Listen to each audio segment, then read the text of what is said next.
Tesla has been the name of the EV game for 15 years now, but Rivian has just arrived with this little R2. Now, you can make all the Star Wars jokes that you want. This might be the droid that you're looking for. We're Edmunds, and we test hundreds of cars each year on the road and at our private track, so you get the most trusted reviews.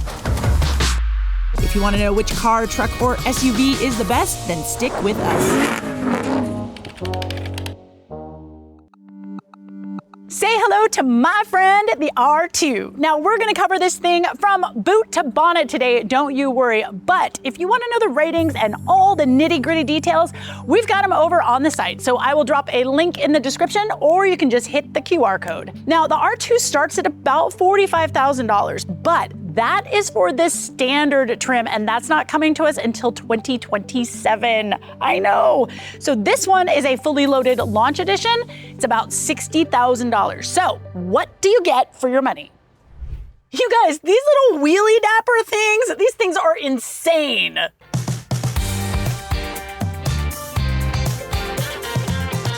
Now look, it's not all puppy dogs and rainbows in here, but there is a lot to like about this interior. I mean, I love the fact that they basically just took an R1S and kind of shrunk it down. I mean, there's like real wood, the fabric feels nice, everything in here is great. Plus there's a lot of innovative storage. I mean, check it out, you guys, I have not one, but two glove boxes, and there's this little door down here that pulls out from the center console. I love the thoughtful storage that's going on here in the door. I've got this upper storage tier for smaller items. I can fit a whole big dumb cup, and I can even get a bigger dumb cup because look, this moves. And I got a flashlight in the door. So whoever is the VP of door design, y'all, they deserve a raise. This is cool. It's really the tech that's hit or miss here in the R2. Now, the hits is that I've got a really nice screen and I have a digital gauge cluster. And if you're wondering why that's important, don't worry, you'll find out when we go into the Model Y. And I really like this screen. It is nice and responsive. The graphics are great. And look, it's actually got a personality. Like everything here is really fun. Plus, I love that I have a magnetic phone holder here for my phone. And it also is a wireless charger. But I'm still on the fence about what Rivian calls the halos here on the steering wheel, because there's a lot of functionality built into them and it can get a little overwhelming. So for example, on the right one, if I pull it towards me, that's how I select my drive modes. Okay, that's really cool. But then I can like push it to the right or push it to the left, and then I get different options. So like for my fan or for the temperature. So like I said, a lot of things that you can do here, but I love how tactile they are. Like when I have something that's got a lot of different options, like, oh, there's so many clicks and it just feels so very good. But I'm not sure if it's an advantage over what the R1S has, which is just like a traditional small little roller guy and a button. Like, is it solving a problem that we don't need? However, and these are really big howevers, you guys, you cannot get Apple CarPlay or Android Auto. Now, Google Maps is still here, so you get turn-by-turn directions and live trafficking, and that's all great. But if you want more like satellite maps or any kind of Google reviews, it's part of a subscription, which is $15 a month or $150 a year. Now, with that subscription, you also get Rivian's AI assistant, you get Wi-Fi, and then you get access to all of the other apps. So that means that I already pay to access Spotify, like on my computer, on my phone, and then I have to pay to access it in my SUV? Girl, no. But the nav here is great for EV route planning because you can use the supercharger system, right? But you can't use every single one. And this nav knows the difference. So if you try to do a route planning with your phone, you might end up at a supercharger that, well, you can't use. Oh, and here's one thing that I really hoped would not make it from the R1S and R1T. You guys, the vents, you adjust them on the screen. Like, why? Why do I have to go to a screen to adjust the direction of air? Rivian. Oh my gosh, I got a charger right up here in the seats. That's cool.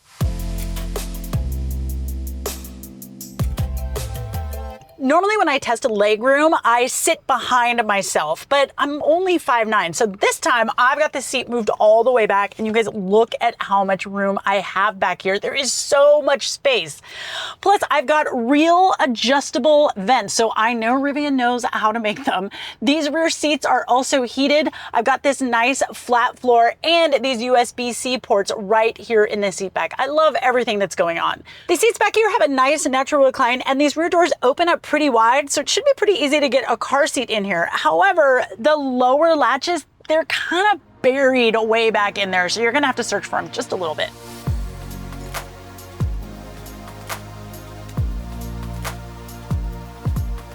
Now, before you ask, no, there is not a gear tunnel, but you do get a really big frunk.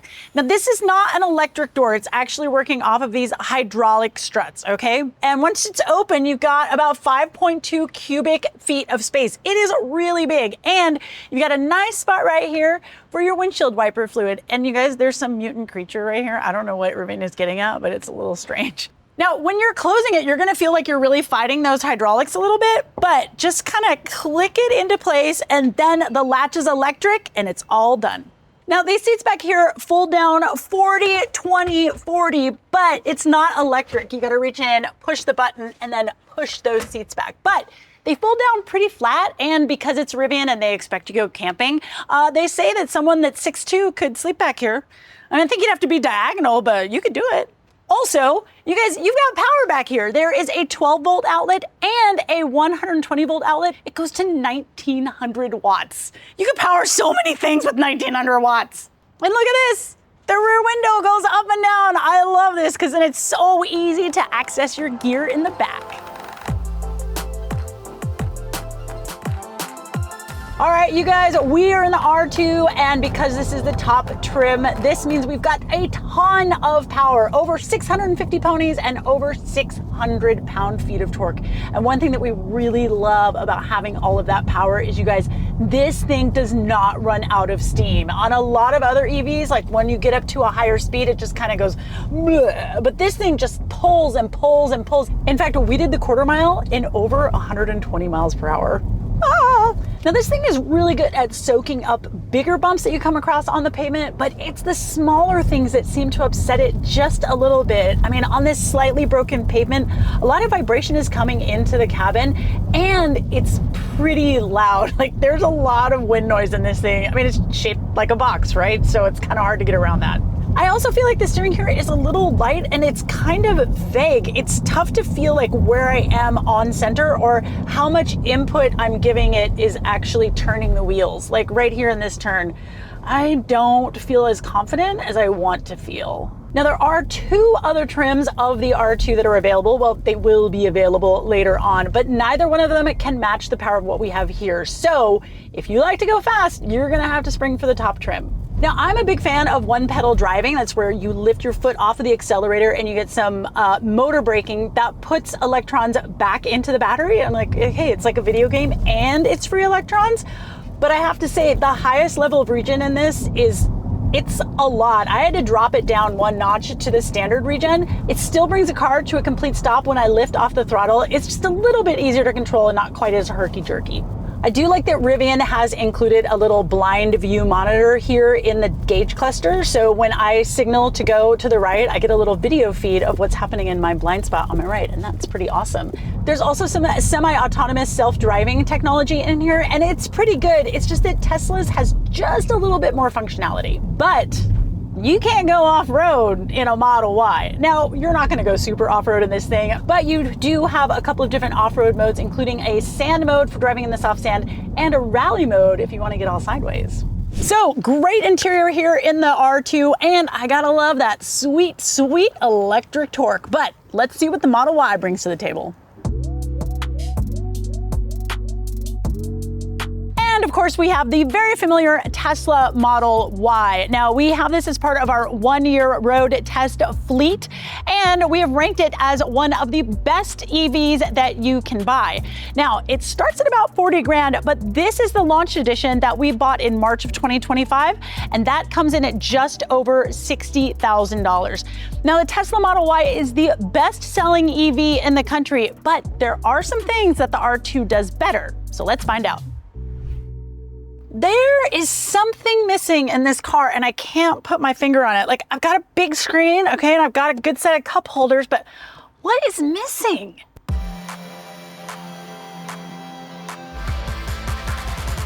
The design here in the Tesla Model Y can look clean or cheap depending on your viewpoint. Now, for me, I just think it looks kind of unfinished. Like, I need a little bit more visual stimuli. But having said that, you guys, the materials and the build quality are so much better in this generation than in the past generation. And like the R2, I've got plenty of space. Headroom and legroom is great. Now, I don't have those cool dual glove boxes like I do in the R2, but this center console, it's pretty deep, and I got a good set of cup holders. And y'all, I bet I could put at least 6, if not 8 Diet Dr. Peppers in this cubby. I mean, it's super deep. Now, I've got some dials and buttons here on the steering wheel that function similarly to what we have in the R2. The only thing is that when I use them, I actually have to avert my eyes to the right. And why is that? Well, that is because there is no gauge cluster. That's right.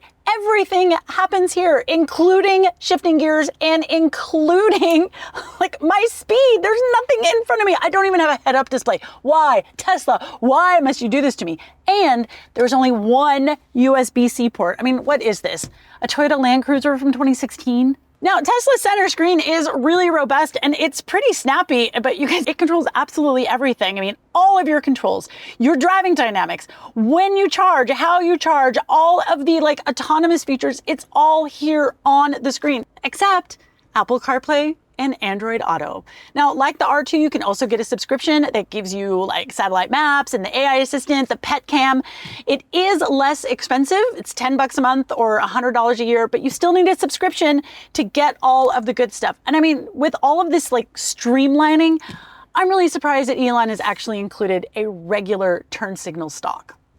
Ooh, you guys, there's a game. Oh, don't hit that. No, go. Yes, games in the back seat. Now, compare apples to apples. This seat is pushed all the way back, and I've still got some room here, a little bit less than what's in the R2, but I am a little bit constrained by headroom because I have this sloping roof, right? I have a flat floor like we do in the R2, but this feels a little bit more narrow, so I'm not sure that I would actually want to put somebody here in the middle unless I really, really liked them. Now, I've got a screen back here, and yep, guess what? It controls your airflow just like it does in the front, because God forbid you have any manual vents in any of these vehicles, right? But you've got some other things like infotainment stuff and those cool games, so I will give it a pass. It's a little difficult to reach it, like I feel like I'm moving forward quite a bit, and that is especially true when I power recline my seats, baby. Oh yeah. Now, listen, if you have kids, I mean, God help you with this white interior, but you should also know that these lower latch anchors, they are really in there deep, a little bit more so than the R2. So you're probably gonna just put your car seat in here and never take it out. I've got a pretty good sized frunk here in the Model Y, not quite as big as what's happening in the R2, but I love that the load height is lower, so you don't need to be quite as buff to put heavy things into here. Now, in the Model Y, you don't get a spare tire, and you don't even have the option of purchasing one, but that means that you get a lot more space underneath here, so I guess that's kind of cool. Now, these seats are operated electronically with the push of the button here or from the touchscreen, and when these are folded down, they're almost flat, but you do have a little bit less cargo space than you do in the R2, mostly thanks to Tesla's sloping roofline. There are also no charge ports, no outlets, nothing like that, and the Model Y loses big when it comes to towing. The R2 can tow 4,400 pounds. The Tesla, just 3,500.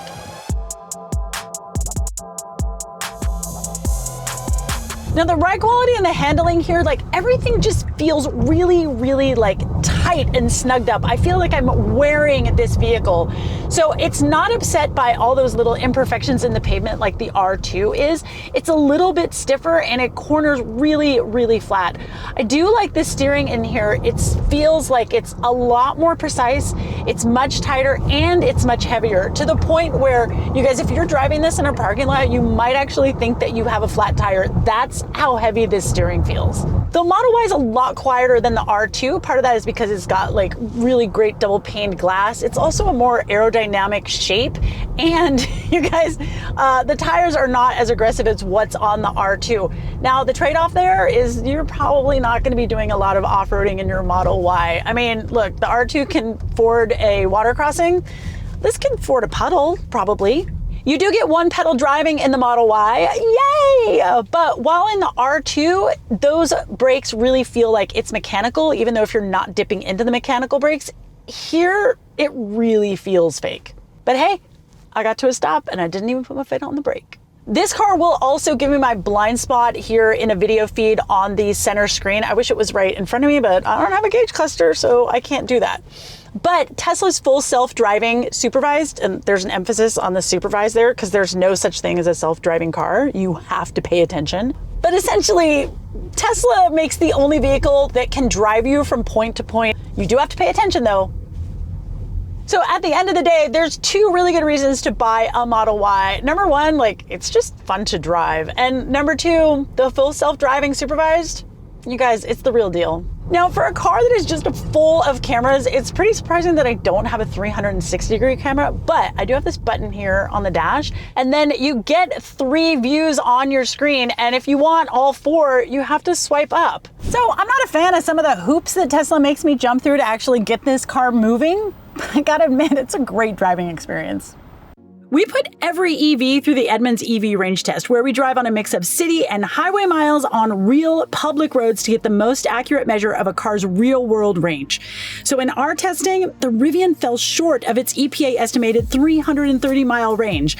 Our R2 only managed 304 miles on a single charge. Now, getting over 300 miles is still a pretty good result, but we were disappointed to see it miss its estimate. And if you opt for the all-terrain tires to get more off-road capability, the estimated range drops even more. So to get the most range out of the R2, you're gonna have to wait for the upcoming rear-wheel drive model, which Rivian says is gonna get 345 miles, but you can bet we're gonna test that one too. And charging is pretty easy too. The Rivian's got a NACS port. It's in the same location as what you'd find on a Tesla, so it's really easy to use the Tesla charging cords. And Rivian says that you can go from 10 to 80% state of charge in about 29 minutes. We've tested a few versions of the current Model Y, and for the most part, they have matched or exceeded their EPA estimates. This version that we have here matched its EPA estimate of 327 miles, and the basic Model Y standard actually went a little further. Now, just like with the Rivian, skip the all-wheel drive versions if you want to maximize your range. So yeah, this little Model Y went a little more than 20 miles further on a charge than the R2, and that's not all that far, right? But the Model Y takes the win here, not just because of those 20 miles. The Model Y is just more efficient, using less electricity to go further, which means less cost to you over time. Now, Tesla talks about charging a little bit differently. They use miles gained as opposed to state of charge. And they say that you can get anywhere from 144 to 185 miles of range in 15 minutes of supercharging. Of course, all of that is dependent on optimal conditions. Now, before we go any further, if you have any questions or you want us to maybe take the R2 off-road with me behind the wheel, just let us know in the comments. We will be sure to read them and answer any of your queries. And don't forget to like and subscribe. It does a lot for helping us with the old YouTube algorithm. Now, remember, we are talking about the R2 Performance. This is the R2 that you can buy today, and it starts at just under $60,000. If you want one that is less expensive with less power, you're gonna have to wait at least until later this year, if not until spring of 2027. Now, we got this with the tow package and the autonomous driving package included, but that is just for a limited time, so fortune favors the bold. And if you want any other color besides silver, it's gonna cost you at least $1,000. Plus, there's all that subscription stuff that I talked about earlier. Now, when it comes to the warranty, this has got a general warranty of 4 years or 50,000 miles, but the battery is warranted for 8 years or 120,000 miles, whichever comes first. Now, at right around $41,000, the base Model Y undercuts the future base model of the R2 by a couple grand. But remember, this is our long-termer, and we paid right around $61,000 for it. But at the time, that included lifetime full self-driving. If you buy this now, you're gonna pay $99 a month for it.